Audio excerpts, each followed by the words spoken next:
Luis Echeverría Álvarez nació en la Ciudad de México el 17 de enero de 1922. Es un político y abogado mexicano, miembro del Partido Revolucionario Institucional y presidente de México de 1970 a 1976. En su gestión, la economía mexicana creció a un nivel de 6.1, promovió el desarrollo de puertos marítimos como Puerto Madero y Lázaro Cárdenas. Fue creado el Instituto de Fondo Nacional de la Vivienda para los Trabajadores, el Instituto Mexicano de Comercio Exterior, y su política exterior fue activa.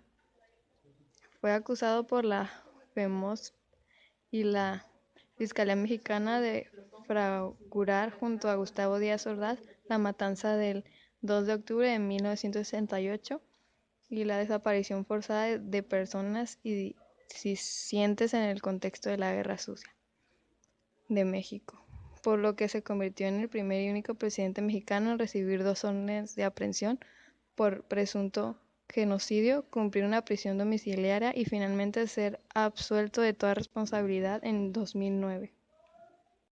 El movimiento estudiantil de 1968 fue un movimiento social en el que, además de estudiantes de la UNAM, IPM y diversas universidades, participaron profesores, intelectuales, amas de casa, obreros y profesionales en la Ciudad de México, y que fue reprimido el 2 de octubre de 1968 por el Gobierno de México, en la matanza en la Plaza de las Tres Culturas de Tlatelolco, y finalmente disuelto en diciembre de este año.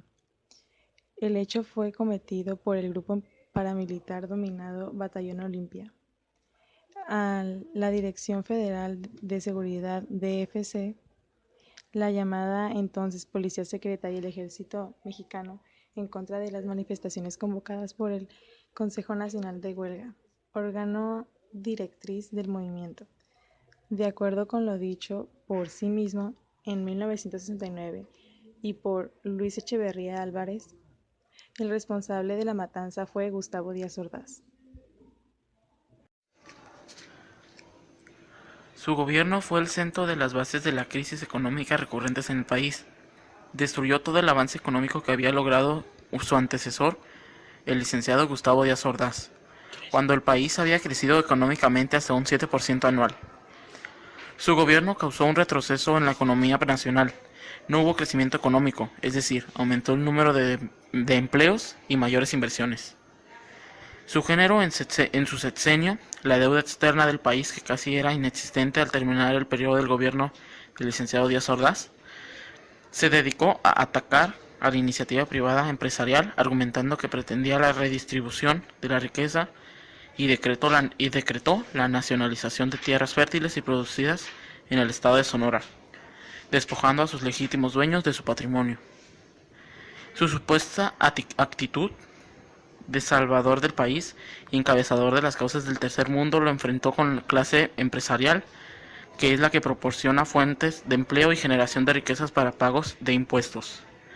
Fue un presidente que se dedicó a viajar por todo el mundo, pero sus viajes no representaron ganancias para el país, sino pérdidas por tanto derroche. Durante su gobierno hubo mucha corrupción en la administración pública.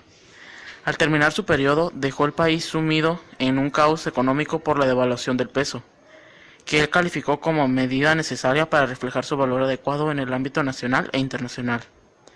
Él declaró que se había instaurado el sistema de flotación del peso cuando en realidad el peso se devaluó más del 50% del valor.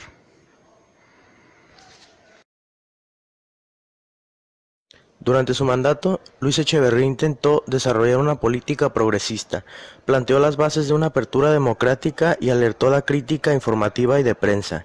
Aumentó el ritmo de la investigación pública, creó la producción de petróleo, energía y electricidad. Fue construida la red de carreteras, aeropuertos y se crearon los puertos de navegación de altura, Puerto Madero en Chiapas y Lázaro Cárdenas en Michoacán. Así también creó el Instituto Mexicano de Comercio e instituyó en 1975 las Secretarías de Turismo y de Reforma Agraria, así como la Comisión de Estudios del Territorio Nacional.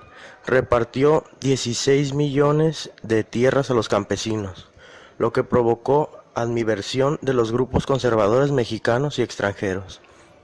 Llevó a la práctica una activa política exterior, reforzando y ampliando la presencia de México en todos los organismos y foros internacionales. En 1974, a propuesta de México, la Organización de las Naciones Unidas aprobó la Carta de los Derechos y Deberes Económicos de los Estados, complementaria de la Declaración Universal de Derechos Humanos, y en 1975 participó en la fundación del Sistema Económico Latinoamericano, organismo regional destinado a fomentar el desarrollo independiente de los países de la región.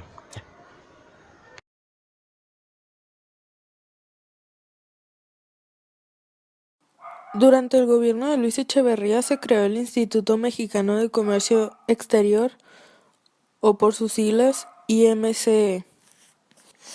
En 1975 instituyó la Secretaría de Turismo y de Reforma Agraria, así como la Comisión de Estudios del Territorio Nacional. Creó la Comisión tripartita formada por empresarios y funcionarios públicos para solucionar crisis económicas en México. Después de reformarse la Constitución y la Ley Federal del Trabajo en 1970, se reformaron propuestas por la Subcomisión de Vivienda y se promulgó la Ley Infonavit. Así como nació el Instituto de Fondo Nacional de la Vivienda para los Trabajadores, Infonavit. Dicho instituto mexicano se creó para que los trabajadores del país tuviesen derecho a obtener un crédito para poder adquirir una vivienda.